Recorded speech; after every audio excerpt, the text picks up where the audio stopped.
Welcome back to episode 14 of the Sprawl Podcast. We're still looking for new names. If you have a new name, let us know. We're not here for a good time. We're here for a long time. So give us some names. Give us some suggestions. What kind of whatever names name you suggest us, we will blacklist and not use. So don't send us any. We don't want it, bro. Me or the people? He's gonna blacklist it. He's gonna blacklist it, not me.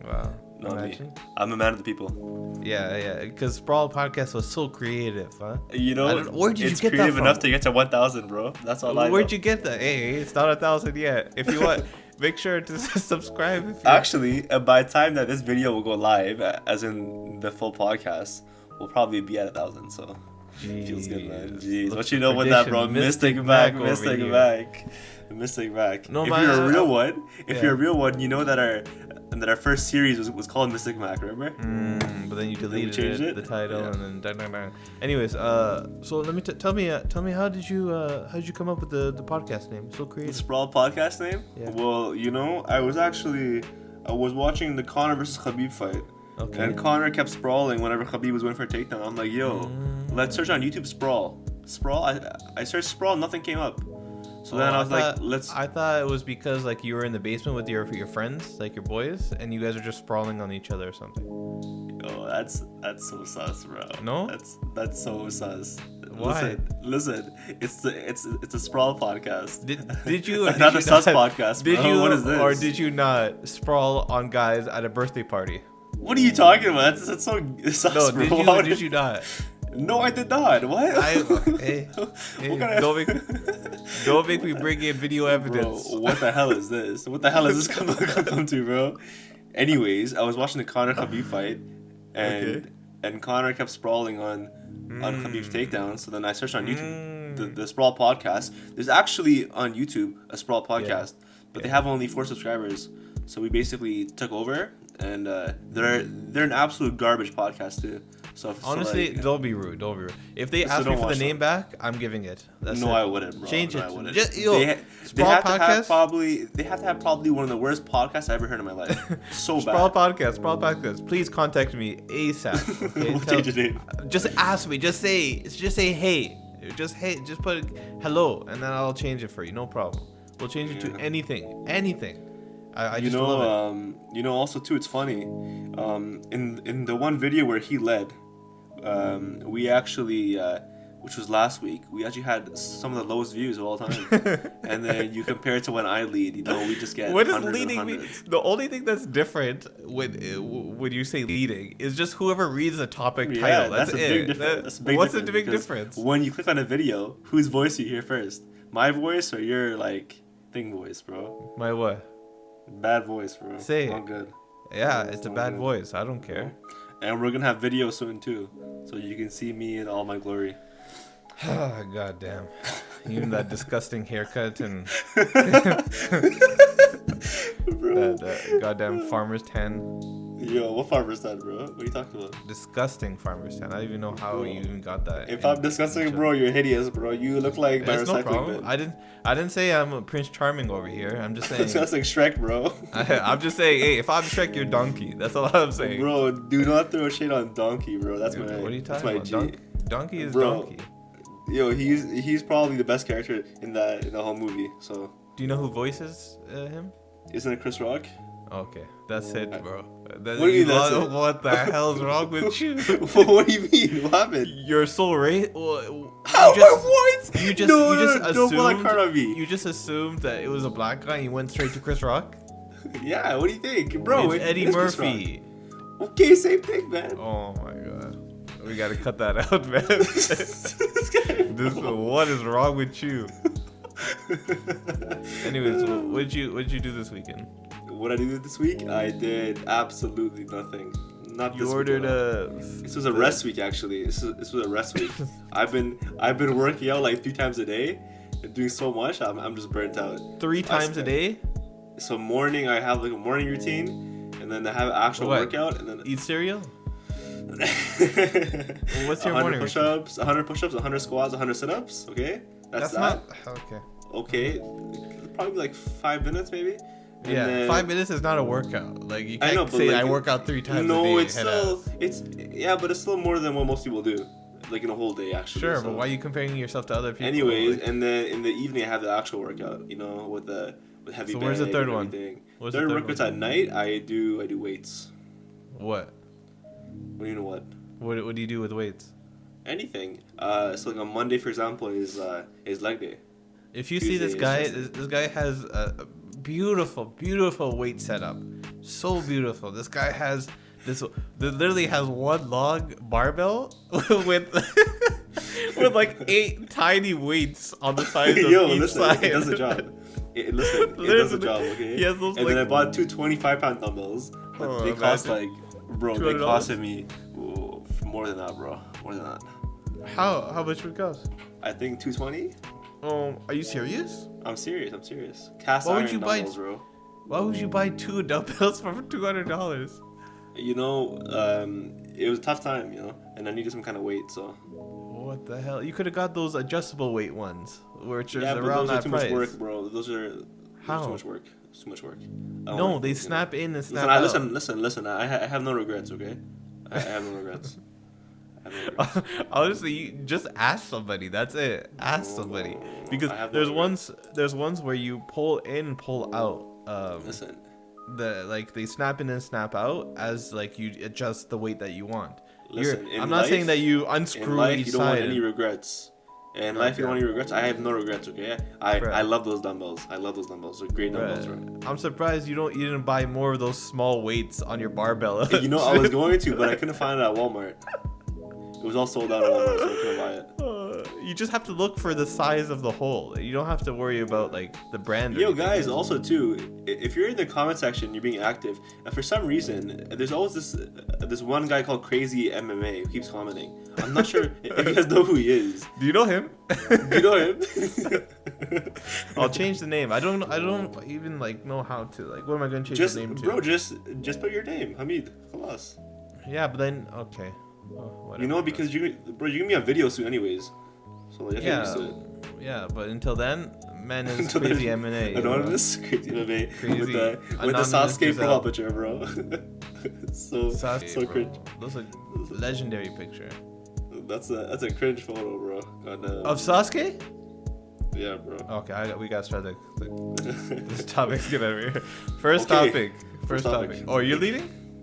I'm not leading. You're leading. Okay, you said okay like you're gonna say something. Okay. Conor says Khabib scurried away at a time where there's so much competition. So he did a sit-down interview with Ariel Helwani. Who else would it really be? Yeah. I kind of wish this was like an in-person one, because it wasn't in person.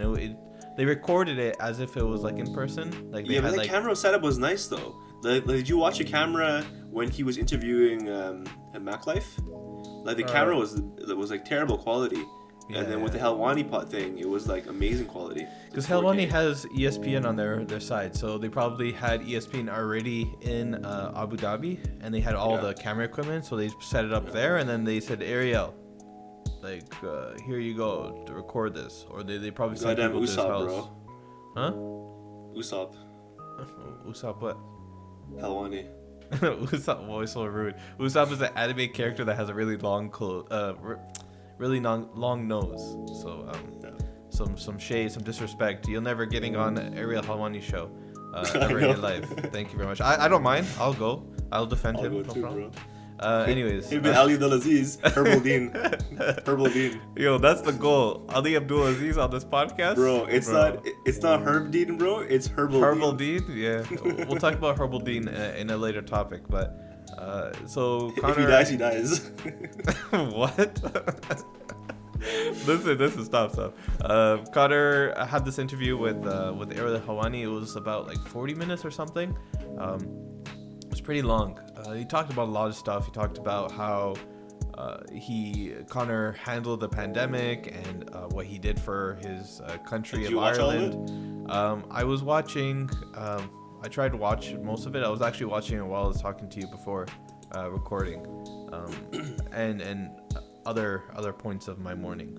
But he talked about what he did during the pandemic and just didn't really ask too many crazy questions. But one topic that came up a lot was Khabib and the situation with Khabib with the lightweight title and what's gonna happen. So Conor nowadays is humble Conor. He's adult Conor. I don't know how old he is. He still hates Khabib. I think he's like 32 or 33. Yeah, he's in his prime. You know, he's looking like Triple H these days. If you see him, he's got the whole look, that wide face. His head looks like it's getting bigger and bigger by the day. But he talked about how he was asked about Khabib in the situation, and do you think a fight with Khabib is going to come up anytime soon or in 2021? And he said basically, I'm up to it, but I commented more about Khabib not being a champion anymore and not giving up his title and not and basically retiring. And he said, he's not really one to talk, man. Like he left and came back at least probably 3 times. You know, he even went on Twitter. He had a cake saying that like he retired. Like he had a birthday cake saying that like he retired, and then he came back. So in his mind, there may be 2 different things, because his was done for political reasons and maybe like other reasons, as opposed to Khabib where it's legitimate, where he's actually politically how. Conor wanted more money, had issues with the UFC and getting certain fights. Being allowed to do too, right? So. Yeah, so all the times that he like fake retired, it had to do with Uncle Dana and his like agreements and all that kind of stuff, like money wise. Man, Uncle is the bad man. Yo, Uncle Dana is just a hard hitter, you know. Dangerous man. He says a lot of stuff and then people forget about it, and then the thing that he said doesn't happen actually happens. So that's a different story. But Conor was talking about how he scurried away, and how could you go away when all this competition is around you? How can you leave the division? What do you mean there's no competition? Seriously. He beat Conor, he beat Poirier, he beat Gaethje, and he beat them all in impressive fashion too, right? Who else is left? What is it? Like Michael Chandler? Bro, who wants Michael Chandler? Okay. He just comes here, he makes weight, and then goes home, right? But in between that making of weight and going home, he would fight, right? Yeah. So but sometimes. Not always. He's going to this next card. So hopefully, let's see. Let me give you a list of people that he could fight. Okay, I'm talking about Conor McGregor 2. I'm talking about the first fight, Dustin Poirier 2. I'm talking about. I don't want to see that. Charles Oliveira, Du Bronx 1. I don't want to see that.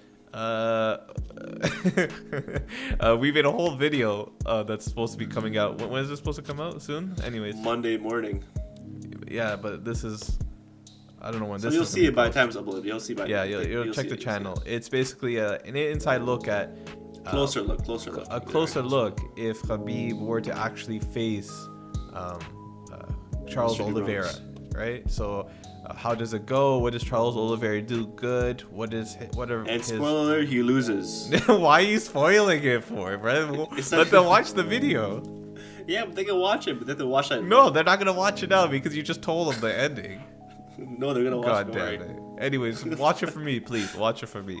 I worked really hard on it, and he worked out really hard on it too. Me too. You worked hard on it, bro. Let me finish my sentence. Hold on. I worked very hard on it. Pause. He worked very hard on it as well, and in quotations, hard.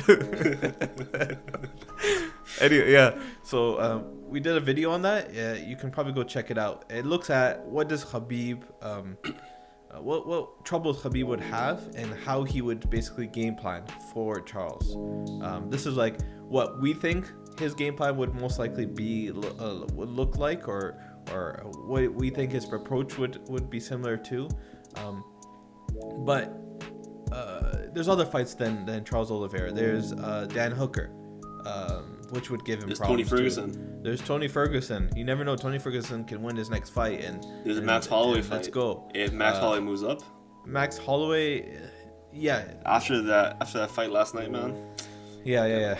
Let's keep that for the next topic. But Max Holloway, Michael, the Beast Chandler. I don't even know. Michael, come here, make Wade go home, Chandler. Yo, honestly, listen. Michael Participation Award Chandler. I throw so much shade on Michael Chandler, but honestly, he's a sick guy. Yeah. I've been watching more of his interviews, man. This guy is like really well spoken, you know, like he knows what he's talking about. So he's a good fighter. Yeah. But so how can you tell how he fights from an interview? I watched some of his clips from Bellator. The cap. What do you mean cap? What do you mean cap? What do you mean cap? What do you mean cap? Anyways, whatever. Yeah, so there's a bunch of people at like lightweight. It doesn't necessarily mean like any of those guys are guaranteed to beat Khabib. It's more of a matter of there is competition. So there are fights for you to fight in that division. So you can test your skills and fight people. In terms of like scurrying away, I think Conor has some bad blood for Khabib still. He's trying to get under Khabib's skin and also leave the door open for a potential rematch in 2021 that he's hoping for or he's working towards soon. Yeah. So let's see what happens tonight. Max Holloway versus Calvin Keator. What a fight. Listen, first of all, this guy doesn't have anything to say on this fight because he hasn't watched it yet. I swear to God, on everything. I put that on everything. I watched it. What are you talking about? That's a big lie. He won via decision. Live. Bro, I watched this fight while vacuuming my house. Yeah, man, I imagine. This fight was quality, man. This fight from rounds 1 to 5. First of all, this fight should have been stopped at the 4th round. The amount of hits that he was putting on Calvin Keator was ridiculous. Significant strike after significant strike. This guy was hammering him down, elbows.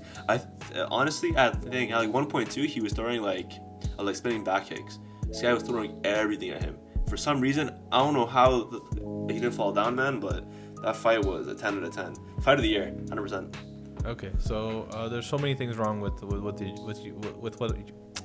There's so many things wrong with what you said. Okay. Like what? First of all, it shouldn't have been stopped in 4th. It should have been stopped in 3rd round. Okay, take that. No, I think 4th round is no, take that. Not bad. No. 4th round, it was already so bad. It was already past the bad scales. It was 3rd round that was looking bad. Herbal Dean was looking at him. Herbal Dean. And I don't even, bro. For a second, I just looked at Herbal Dean. I'm like, what's wrong with this guy? Is he okay? What is he doing? Like, is he not? But also, like, it's not him too. It's his corner too, right? Yeah. If his corner really cared, they were just, so they would throw a towel in. So there's a very tricky thing that's happening that we're seeing like from time to time with the MMA rules. They say if you are intelligently defending yourself, the fight will keep going on. So what happens is that these guys that are so tough, right? That these guys that have rock chins, have iron chins, they get hit and then they like fling out a couple crosses or a couple overhands, or they'll go for a takedown. He was throwing dangerous overhand rights though. He was throwing like powered up ones. Yeah. So they'll do that technique. They'll throw that technique and fill that requirement for intelligently defending yourself or being active. Or they say, oh, hey, be active, keep moving, right? So they fill that requirement. However, it doesn't necessarily mean, in my opinion, that the fight should keep going on. Like there's a point where you have to be like, okay, this thing is this thing is getting out of hand. It's not fun anymore, right? It's becoming dangerous. Like these guys, I know they signed up to fight each other, but at the same time, you as a referee, you as a coach can see what's happening, that this guy's not going to have a chance. Like if you're waiting for him to try to throw one strike and land. Yeah, but he had a chance though. No. Yeah, but he had a chance. Yeah. But that doesn't, like, the percentage chance, just because, like, in the words of Jim Carrey, so you said there's a chance, right? So you're saying there's a chance? That doesn't mean that you keep going on the fight. like you keep letting him go. The man could have a 0.0001% chance of winning that fight. Would you still give him that opportunity to win, or would you be like, listen, like he's just doing the best that he can do. He's not gonna give up in the fight, obviously. So somebody's got to step in, and there's been times in other fights that we've seen in the past where the referee will go and stop the fight from getting any worse. But there's other times like where Ben Askren versus Robbie Lawler. That's a little, yeah, whatever. It's a weird reference, very weird. But there's other times like this where you see like the referee doesn't. I keep getting choked up. I'm getting emotional. Emotional. Bro, I'm about to cry right now. Hold on. The best is blessed. No, but there's other times where situations like this has happened before. So the most recent would be Glover Teixeira and Anthony Smith. I for one did not watch that fight before. Okay. Yeah. So basically, it was the same thing. Glover would take him down and just beat him up, or go on the feet and just like he was just winning every exchange, and Anthony Smith was just not giving up. Another similar situation was Junior Dos Santos and Cain Velasquez, the second one. I didn't watch that fight either. Yeah, of course. Listen, you don't have to say you didn't watch it. We just assume you never watched any of them, okay? So the second fight where Cain was just like beating him up every single exchange, took him down, beat him up. His face was the size of a balloon. If you remember, I don't know if you didn't watch it, but my foot is a balloon. And it wasn't. I don't think it was stopped. I don't remember, but it went too long. Is my point. Max Holloway though is. Yeah. I've been saying this man is a dangerous man. He lost the last 3 fights, I believe, right? Because he fought Poirier, he lost. He came back. No. He came back and beat somebody. Sorry, he lost his 2 fights. He lost to both Volkanovski. Yeah, very split. BS fights, very close fights. Yeah, so now it's kind of a strange situation for Max. Like, what happens now? But let's talk about his performance, though. Let's you did. What more do you want? I know, but this guy had the record for most significant strikes in a round. Yeah. You know, most output in like a UFC fight history. Yeah. This guy. Best boxer. This guy, and also too. Yeah, for sure, best boxer. But this guy, he hadn't sparred once coming to this fight. Or no, he sparred, but like it wasn't hard sparring. Yeah. So you know, like we saw. The first time that I remember like this discussion of not sparring before fights. Tony Ferguson. Was no before Tony Ferguson. It was Robbie Lawler. Around the time where he won the championship.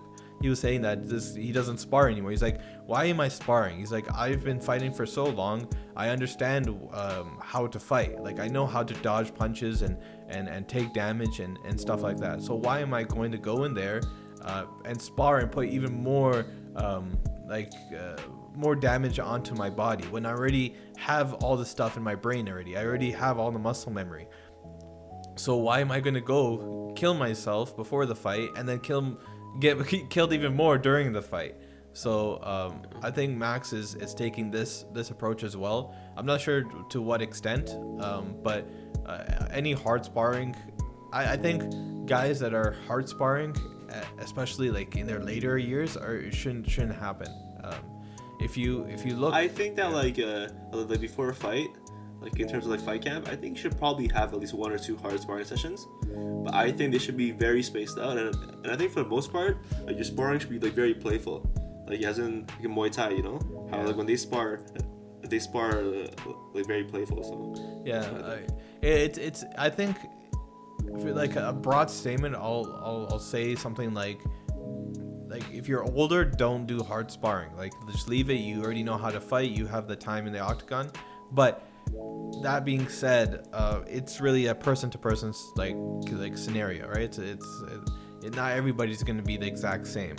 Some guys will absolutely need that hard sparring to get it into their system of that killer instinct, the ability to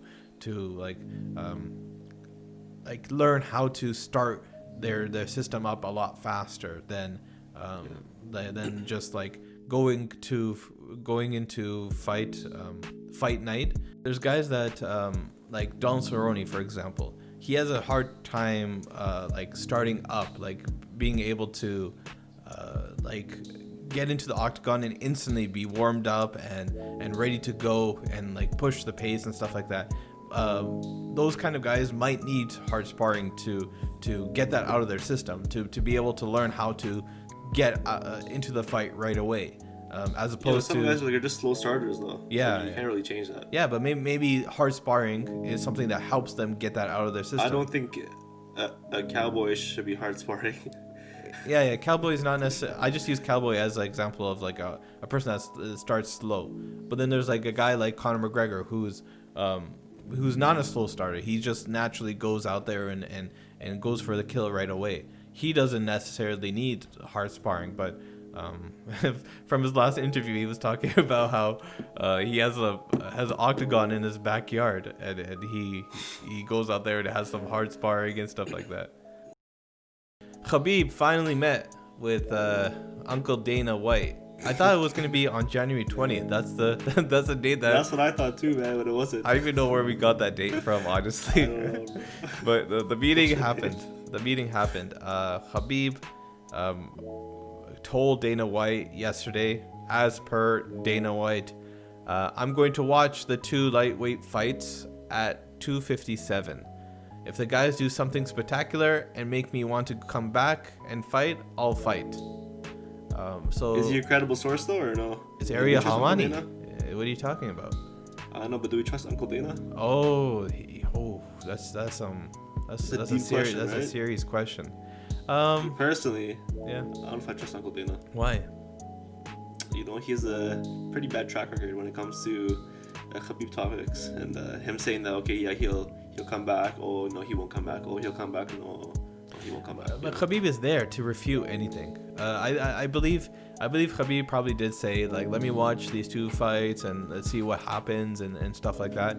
The two fights that he's referring to is Conor versus Poirier and Michael Chandler. And make Wade go home versus and Michael Chandler versus Dan Hooker. Those fights are set to be at UFC 257 in about a week from now, January 23rd, I believe it is, right? Or yes, the 23rd. On the 23rd, yeah. So we did by the time you see this, or I'm not sure when, but we'll be doing a Conor versus Khabib 2 closer look video where we look at a potential matchup between Conor and Khabib. What happens? And the summer of Khabib 2.0. The summer, yeah. We'll see what we'll see. We'll mainly focus on the Conor versus Khabib. The reason why we're putting it out before the fight even happens is a chance that there's a chance that Khabib gets impressed by Conor's performance at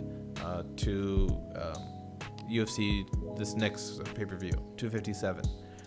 If Conor goes in there and impresses Khabib, I don't even know what that means, right? Like that could be that could mean anything.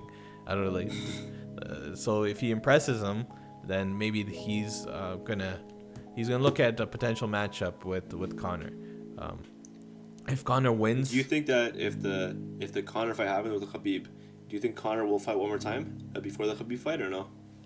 Or you think it's just this fight? Timing wise, I think that fight would have to be in late next year. It would have to be April, or it have to be in August. It would have to be in those date ranges because of the whole Ramadan thing.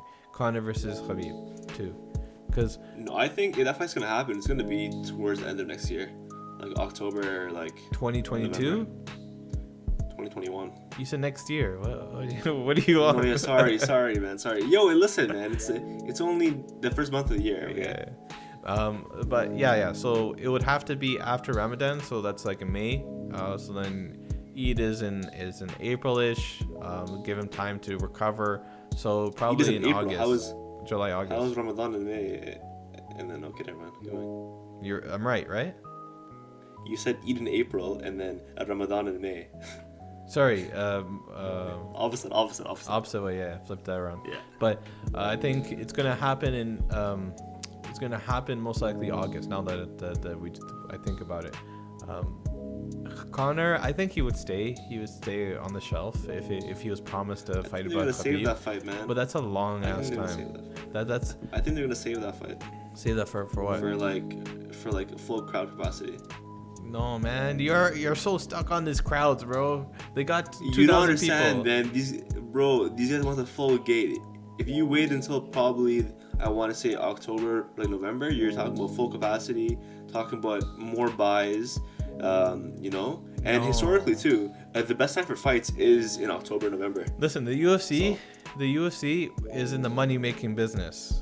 And they understand that they can make money during whether or not there's a full capacity or not. They can go to Abu Dhabi again and charge all these sheikhs and all these rich men any price they want and make back all that gate that they would have made it back in Las Vegas. Yeah, but you want that big fight field, man. Like you want it. Man, get out of here. Give it up, man. We're in a different time. What do you mean give it up, bro? Imagine saying let's hold off the fight for a crowd. Like who cares? Why wouldn't you, bro? Why wouldn't you? In the MSG? Oh my god. Who cares? Like, you saw what happened last time when there was a crowd. There was almost mayhem. Like leave it alone. The less people, the better. Want mayhem. Yeah, we want mayhem. This guy, man. Imagine hold off the fight just so that 6,000, 10,000. I think for sure it's gonna be held off. I think for sure it's gonna be held off. I think we're gonna see it in very late this year. The biggest issue, the biggest hurdle that the UFC has is Khabib accepting that fight. They're not worried about, okay, now that Khabib accepted the fight, let's wait until the crowds. They don't give a shit. Get out of here. Let's do it. Hurry up. Let's do it. 2 million, 2.8 million, $3 million buy, 3 million pay-per-view buy rate, bro. But you can have buys and you can have the gates. Oh man. I can't talk to you about gates anymore. I'm banning the word gate from you now. Anyway, so Khabib, during his meeting, he said he wants to watch the 2 lightweight fights. The other one is Michael Chandler. Michael Chandler. Go home. Michael Chandler is very, very interesting. He has his game really revolves around grappling and his ability to grapple at a very high level.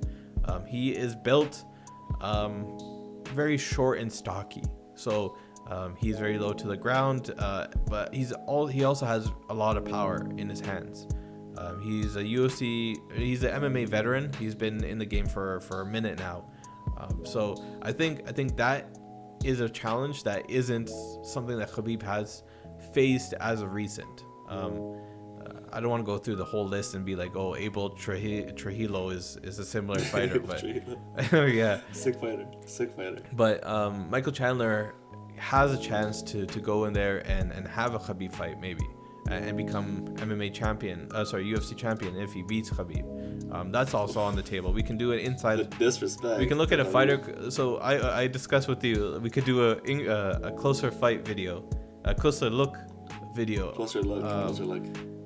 Between Khabib and Michael Chandler, but I have a feeling that Michael Chandler is not gonna impress nobody on to UFC 257, or there's a chance that Michael Chandler doesn't do anything spectacular. That may be just me disrespecting him. I apologize, but so essentially what you're saying is that he's gonna be there, he's gonna make weight, fight, and then go home. Yeah, basically. Yeah, he's gonna fight. So I don't really want to put in that work to watch all the videos, and it's a lot of work, man.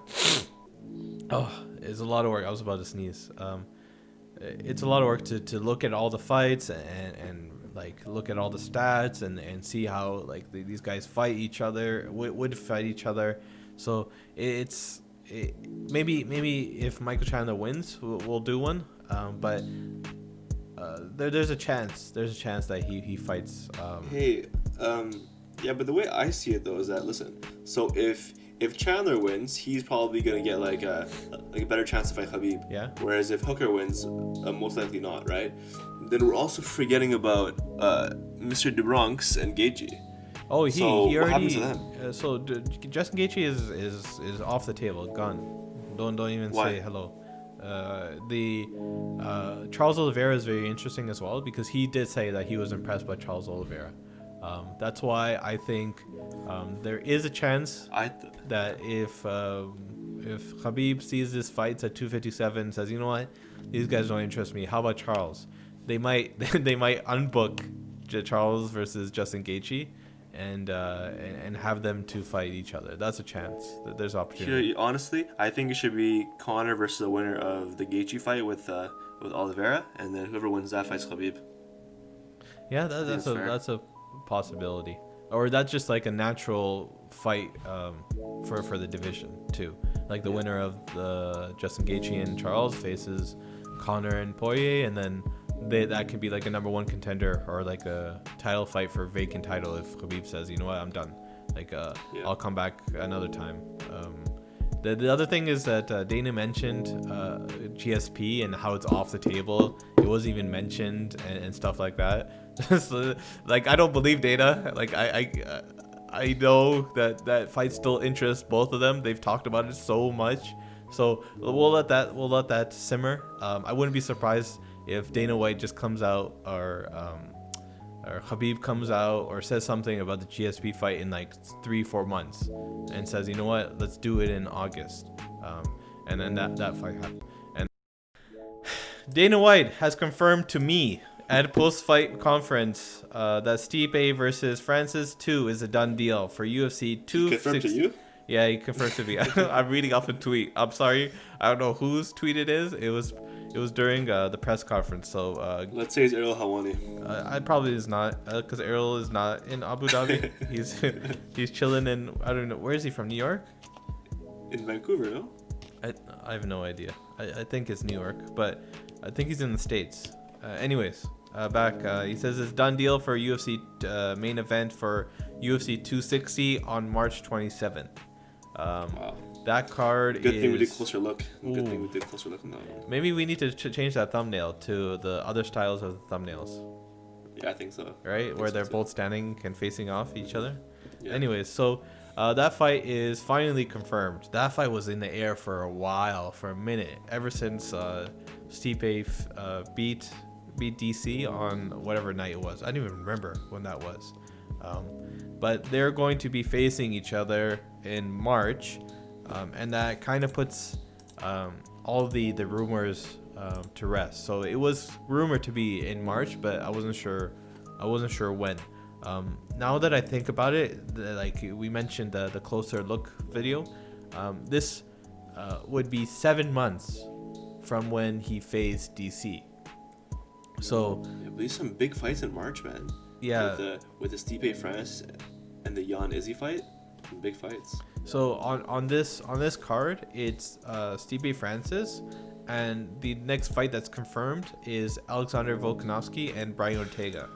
So that's a dangerous fight. So there's a couple other fights on that card, but these are the most notable too. But back to Stipe and Francis. Who do you think is gonna win? My mouth is sealed. I'd rather not say it. Man, you say one wrong thing in this community. You say that like that Francis is gonna beat Stipe, and you get unsubs, you get everything against you. Oh, you're not a fan. Oh, you must. But you're not. Yeah, but you must hate Croatian people. Of course, you hate them all. You're casual, all, bro. These guys, man, you can't say anything. But anyways, I'm gonna say it. Francis is gonna win this fight. How fast?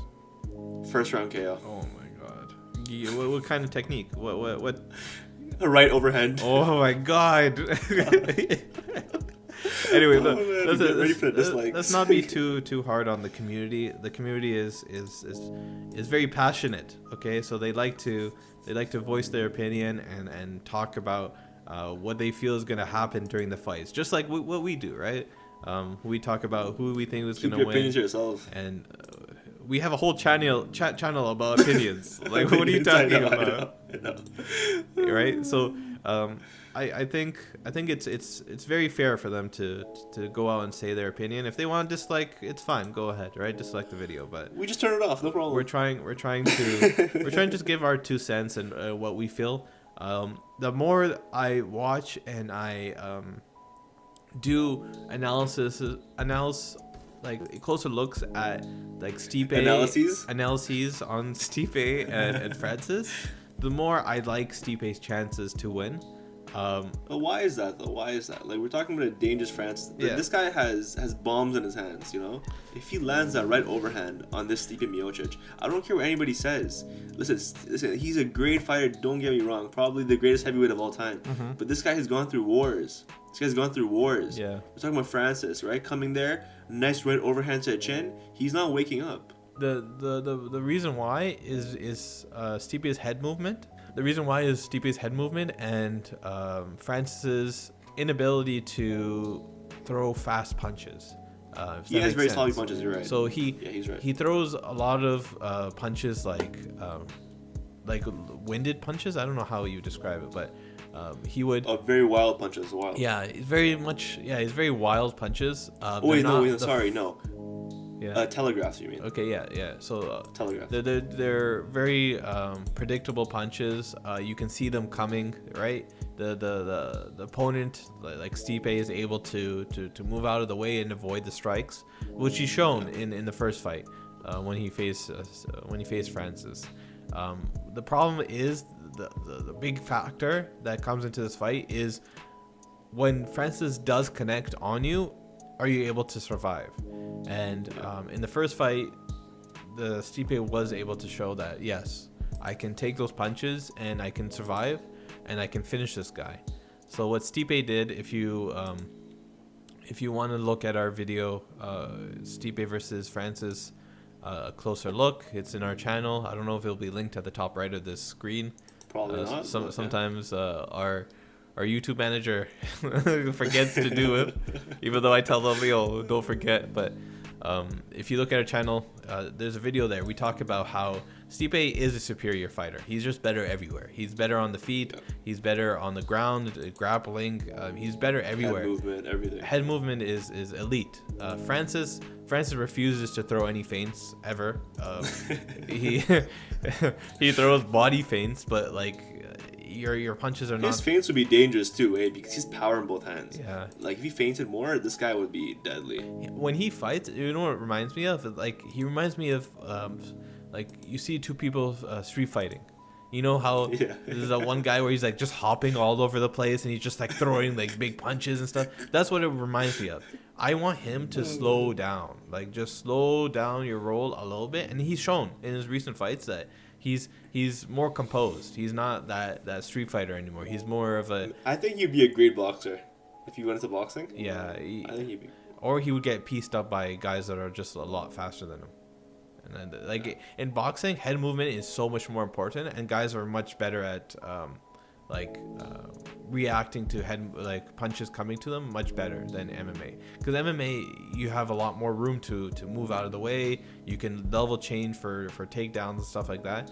Boxing is much bigger gloves, right? So you have to do a lot more to avoid the punch, right? And as well, the only thing you have to worry about in boxing is getting punched. There's no kicks, there's no knees, there's no grappling, there's none of that. So I think Stipe in boxing is a different discussion. Maybe we'll see. Maybe in like a couple of years he'll fight in there.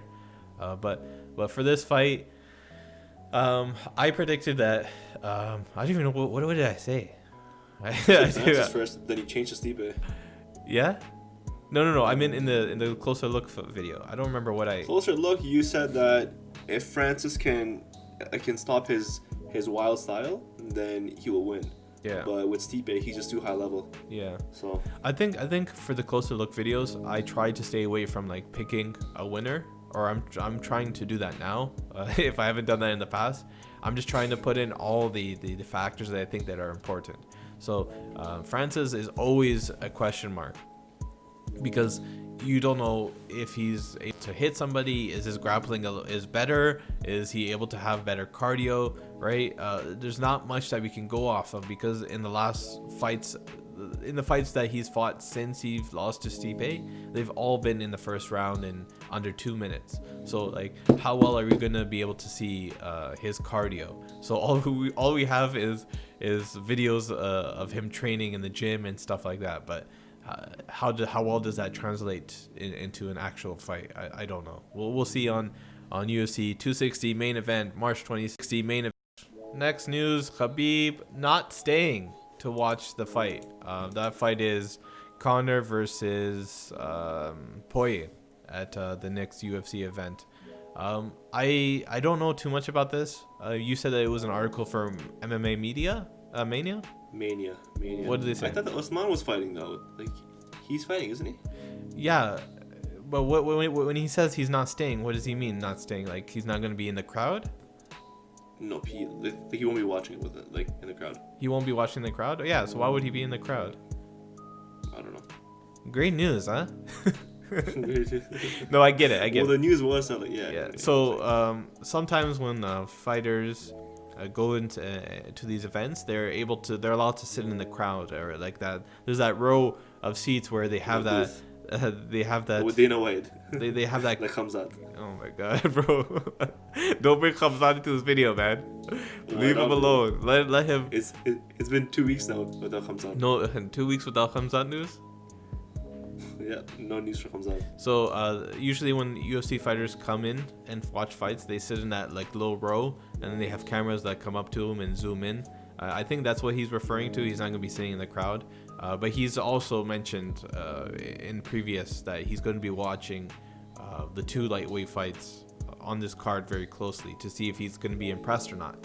So that includes Dan Hooker and Michael Chandler, but also Conor and Poirier. So I wouldn't look too much into this and say, oh, he's not watching the fight. Disrespect to Conor. Yeah, I think he just means he's not going to be sitting in the crowd and watching it literally like in front of him. Maybe he will watch it a little bit later. Maybe he's busy.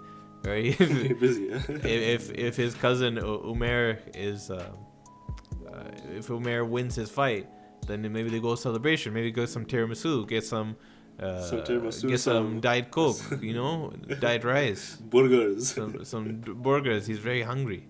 He'll go enjoy Abu Dhabi. I don't think he needs to go and sit there cage side and especially I don't think the UFC would let him go cage side. Like if imagine Conor wins, okay, starts pointing, starts throwing stuff at Khabib, starts yelling, jumps over the cage like he did at in Brazil against. That would be a build-up, man. That would be a sick build-up, but you can't lie. When he jumped over the cage, I don't know if it was Brazil, but he jumped over the cage and he was shouting at Jose Aldo. Remember that time? I remember that. If he does that to Khabib in Abu Dhabi, do you know what's gonna happen? Goddamn, the UAE army is coming, bro. Everybody's coming in protecting this guy. Nobody's gonna even come close to Khabib. It will be complete mayhem. There will be literally nobody on Conor's side to help Conor. Except for John Kavanagh. John Kavanagh, man. He won't be able to hold off all those sheikhs in the front row, man. I think they'll keep each other separate. That both of them have displayed that they're mature enough not to start beef. But what will be very interesting is Conor's address, like post-fight conference, post-fight interview in the octagon after his fight. If he wins, if Khabib's in the crowd, it's gonna be fun. If he's in the crowd and he's watching it, but like he's not gonna watch in the crowd. Yeah, you don't need Khabib. That I'm calling it right now. Okay, I'm calling it right now. That if Conor wins, that video of him in the octagon doing the interview is gonna be millions and millions and millions of views. Probably. Let me 20 million views. Easy. 20 million, yeah, but there's gonna be so many boos. It's gonna be ridiculous. Those guys hate him there too, right? So yeah, let's see what happens. So let's see how he handles it too. Like, what does he say back to the crowd? Does he scream back at the crowd? Yeah, did they say something, or does he? Honestly, bro. Yeah. The more you think about it, like this whole crowd event, like it's not a good idea for Conor, because in the build-up to the Khabib fight, he said some very bad things. So the first it one might come back full circle. Yeah. It might come back full circle to hurt him. Yeah, but I think the guys that are at these fights, they were sold package deals. And they probably charged a high dollar amount because these guys are probably also all being tested and all being monitored and stuff like that. So anybody that's in the crowd, they're not like these nobodies, right? They're probably like one of the richest people in all of Abu Dhabi or all of that region in the UAE that fly in and then come in and stuff like that. So I don't think those guys will like start that type of smoke where they're gonna go out and like throw their popcorn into the ring. They're still gonna be booing though. Yeah, they'll still be booing, of course, but I don't think it's gonna be like that aggressive where like you'll have these crowds, these drunken crowds that are coming after them. Like these guys, I don't think for maybe some of them do, some of them dabble into alcohol, but these guys will be. Could you imagine Conor in Russia? Oh my God! Russia population 200 million, Irish only. How many people does Ireland have? 10 million, maybe? Oh, I don't even remember. I forget the quote. I need to remember. I have no idea. But this fight is going to be very, very fun. But Khabib will probably be watching in the back. Who's your pick? For what? For the Khabib. No, for Conor Poirier. Of course, Conor. Well, 60 seconds, man. 60 seconds. No, I'm joking. That's what he said. He said 60 seconds. I know. But yeah, 60 seconds is probably not gonna happen. It'll probably be a little bit longer than that. But I still pick 61. Conor. We did a closer look. That closer look that we did, Conor versus Dustin 2, didn't do the best numbers. Maybe we have to redo the thumbnail a little bit, and then it'll do better. But and we did mind games too. In mind games, yeah. Maybe if we change that title to like Conor best moments, Conor versus Poirier best moments, or something like that. Maybe. Yeah, but those were 2 high quality videos, guys. Yeah, so we put it. We're gonna actually re-upload those and put the old thumbnail on for the mind games one. He put on this thumbnail that was so complicated. This guy, it was like an art project. But it was good, man. though. You can't lie. Yeah, I get it, but it's hard for people to like catch their eye. They just. It was basically it was a face with one half Conor and then one half Poirier, and then on the left side there was like smoke and like particles and like mind games. And, man, great. That's a commissioned artwork for free. Put that in the museum, bro. Yeah, put that in the museum. I don't know if we'll re-upload those because maybe you can re-upload them to your other channels or whatever you want to repurpose. No, I think what we're gonna do probably re-upload those, but if we re-upload, it has to be fast because the fight's coming up pretty soon, right? Yo, that's all. That's all you to figure out. I have no idea. I'm just here for the podcast. Well, it's gonna be fun. It's gonna be fun. Honestly, I want him to be in the crowd because it would have been like a pretty cool dynamic, but I guess not, and I guess they don't want that smoke. He doesn't want to. He's the one that said it, right? That he doesn't want to be there. Yeah. So well, we'll see. Conor in his interview with Ariel Helwani, and you think it was also in the Mac Helwani. It was also in the Mac Life interview that he had. Manny Pacquiao's name came up. This guy had too many interviews. Wait, listen, quick pause. This guy had so many interviews on that one day where he was wearing that blue suit. This guy probably had like at least 10 interviews. ESPN, what else? It was a Bisping podcast.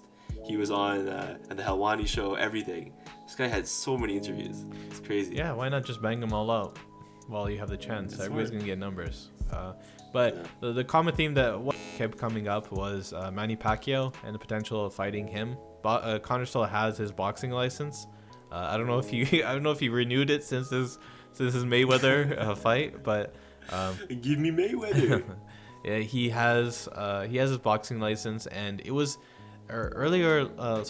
during 2020. I remember there was rumors of it being confirmed and the fight's gonna happen with him and Manny Pacquiao, but nothing happened. It just transitioned to Conor facing Dustin Poirier in a charity boxing match, charity MMA fight or whatever. And pissing off Uncle Dana. Yeah. Uncle Dana knew. Good times. Uncle Dana knew what was gonna happen at the end of the day. He's not gonna let this huge pay-per-view buy potential to go to a charity match. Like, he's not gonna let that happen. He's gonna make an underground fight. Yeah, in somebody's basement. In Conor's backyard. Yeah, in his authentic UFC octagon, bro. But he lives in Ireland. Where is that octagon? If it's in Ireland rains all the time. Like, I hope he has like some sort of like a tent or something, or like or a gazebo. He just needs to make like a facility on his own property. Just make like a huge gym, and house everything in there. That'll probably be a better idea than having a tent over the octagon. but Conor versus Manny Pacquiao. He says that he's interested in the fight and that he can see it possibly happening in 2021, this year. So maybe he fights Dustin Poirier, beats him, and in between a potential fight between himself and Khabib in August, for example, he fights Manny Pacquiao in like March, for example. That's possible. I don't think that. I think it'd be summer, to be honest. But then how does he face Khabib then? Well, honestly, man, the Khabib fight's gonna happen in the fall or winter, man. That's a given. But why wouldn't you not do it in like March? And when you do it in March, then you have time to build up to the Khabib fight in August, so he's able to train back in MMA, right? And yeah, but but bro, that's a very short layoff. What do you mean? Right? Short layoff? That's like when you March, April, May, June, July. That's like 4 months. If you fight Pacquiao, there's gonna be damage. Come on, man. What do you mean, come on? Who cares? Manny Pacquiao has pillows as hands these days. What are you talking about? What are you talking about? Wow. You're gonna get disliked for that. His shoulders. You're gonna get unsubscribed for that. What are you saying? This guy, did you watch his most recent fight versus Keith Thurman? Against he dropped Jeff Horn? Keith Thurman? This guy, Keith Thurman, he dropped it, okay? No, yeah. Massive respect to Manny Pacquiao. I'm just joking. He can face Manny Pacquiao. I'm just saying, how does it fit into Conor's UFC career? Because I don't want Conor to go do what he did against Mayweather, where he takes all his time off, fights Mayweather, takes all his time off, and then comes back unprepared for the Khabib fight, and then loses like pretty easily. So would you save the Pacquiao fight for later then, or no? I could see if Conor just wants to go in there and like not necessarily train like he optimally wants to as a boxer, he could do it in like April latest. If he does it April, then he has all of April, May, June, July, and then a bit of August to prepare and get. I think it all comes down to the Poirier fight and how that fight happens. Yeah, of course. This is all speculation. This is all conjecture too. This is based off of just my fantasies. You know, I dream about Conor facing Manny Pacquiao in April. Yeah, that's kind of sus. That's kind of okay. sus. There's no problem. I dream about him facing Conor facing Manny in April, then comes back and then faces Khabib in August. That would be a legendary 2021. I think that would be for Conor. Of course, if he beats Dustin, beats Manny, and then beats Khabib. You think he's beating Pacquiao? You think he's beating Pacquiao? Well, maybe. Why not? Didn't you see it? There's no way. Listen, bro. It doesn't matter how old Mr. Pac-Man is, man. That guy is dangerous. That guy is fast, explosive, and he's not Mayweather either. Whereas, like, when he fights, he's pressure. Yeah, right? but Conor is a counter striker. If he wants a real test, let's put him versus Canelo. Who? Conor? Yeah. No, I don't think Canelo even wants that fight. He chose death. What weight does Canelo fight at? What is it? 168. 158? He 168. He moved up. Yeah.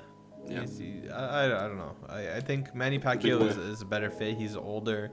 He's a bigger like name internationally than Canelo. Just leave Canelo alone. Just Manny Pacquiao. I think Conor has a chance against him because he's boxing. He boxed against Mayweather. It would do less buys than the Floyd fight, though, for sure. Of course, it will do less buys, but it'll still do a lot. It'll do Conor McGregor numbers. It'll probably do like mid to high, like closer to 2 million. If not, it might break that $2 million. Floyd fight was like it was 4 million, right? 4.6 or something. It's something stupid. No. Big number. No. It's a big number. It was like 4.3, wasn't it? I don't remember, man. I just remember buying that pay-per-view, man. $100. It was worth it. You can't lie. Yeah, it was legendary. It was worth it. Legendary night. But Manny, we'll see. Manny Pacquiao, he's waiting for that big payday. He's got a lot of political adventures to go on. He's trying to become president. And did you hear what Pacquiao said too? He's like, he wants to fight Conor because he wants the experience of fighting a mixed martial artist in boxing. Yeah. So that's interesting. Yeah, it'll be cool. Even though it's not in mixed martial arts, but it's interesting. You could literally just get like somebody in the region that fights MMA and go to his gym and fight him. I don't think. Yeah, but you get like a big. Hey, let's not get it twisted. Manny Pacquiao needs money. Okay, he wants the money to get himself to that presidential chair. That man is trying to become president of the Philippines. Okay, Well, listen, bro. He's a Pinoy guy, bro. He's a legendary guy. Of course, Manny Pacquiao has done so much for that region, in his country of the Philippines, and if he needs money to become president and stuff like that, by all means, like he has the draw still. He still has the ability to fight. He beat Keith Thurman, which is not an easy task. I thought Thurman was going to win that fight. I thought Thurman was primed to win that fight, but it just didn't work out for him.